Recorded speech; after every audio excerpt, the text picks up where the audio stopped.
హావియస్ తెలంగాణలో ఇందిరమ్మ ఇళ్ళకి సంబంధించి అర్హుల ఎంపిక అలాగనే అర్హుల యొక్క ఇల్లులు శాంక్షన్ చేయడానికి సంబంధించి సీఎం రేవంత్ రెడ్డి గారు అయితే అధికారులతోటి ఒక మీటింగ్ అయితే పెట్టడం జరిగింది. వాళ్ళకి కొన్ని సూచనలు కూడా ఇవ్వడం జరిగింది. అయితే వాళ్ళకి ఎలాంటి సూచనలు ఇవ్వడం జరిగింది అన్నది ఈ వీడియోలో మనం తెలుసుకుందాం.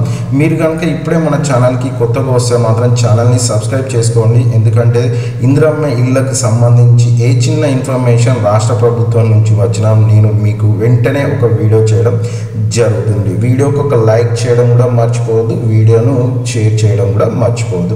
అయితే వీడియోకి వెళ్దాం. అయితే తెలంగాణలో అత్యంత నిరుపేదలు మరియు అర్హులకు మాత్రమే ఇందిరమ్మ ఇల్లులు దక్కాలని ముఖ్యమంత్రి రేవంత్ రెడ్డి గారు అయితే చెప్పడం జరిగింది. అలాగనే గ్రామ స్థాయిలో లబ్ధిదారుల ఎంపికలో ఇందిరమ్మ కమిటీలు జాగ్రత్తగా వ్యవహరించాలన్న విషయాన్ని కూడా గుర్తు చేయడం జరిగింది. అలాగనే ఇందిరమ్మ కమిటీ తయారు చేసిన జాబితాను మండల అధికారులతో కూడిన అంటే తహసీల్దారు, ఎంపీడీఓ, ఇంజనీర్లు ఇలాంటి వాళ్ళు క్షేత్రస్థాయిలో వెళ్ళి తనిఖీ చేయాలని ఆదేశాలు కూడా ఇవ్వడం జరిగింది. ఎవరైనా అనర్హులకు గనక ఇల్లు దక్కితే తక్షణమే దాన్ని ఇందిరమ్మ కమిటీకి తెలిపి ఆ స్థానంలో మరో అర్హులకి ఇల్లు మంజూరు చేయాలని చెప్పడం జరిగింది.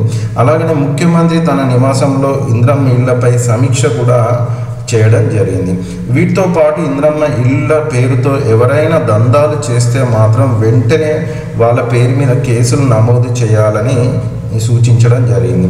అలాగనే అనర్హులు ఎవరైనా ఇల్లు దక్కించుకొని నిర్మించుకుంటే చట్టపరమైన చర్యలు తీసుకోవాలని కూడా సూచించడం జరిగింది. వీటితో పాటు ఆల్రెడీ ఇల్లు శాంక్షన్ అయిన వాళ్ళకి స్టీల్ కానీ సిమెంట్ కానీ తక్కువ ధరకు ఇప్పించడంతో పాటు ఒకవేళ వాళ్ళు సమ్మతంగానే ఉంటే ఇంకొక 50% మేర అంటే 50% మేర ఇల్లు ఎక్స్ట్రాగా నిర్మించుకోవడానికి కూడా అవకాశం ఇవ్వడం జరిగిందని సూచించడం జరిగింది. సో ఇదండి ఇందిరమ్మ ఇళ్ళకి సంబంధించి సీఎం రేవంత్ రెడ్డి గారు అధికారులకు సూచించిన సమాచారం. వీడియో కనుక నచ్చితే లైక్ చేయండి, షేర్ చేయండి, ఛానల్ని సబ్స్క్రైబ్ చేసుకోవడం మర్చిపోవద్దు. Thanks for watching.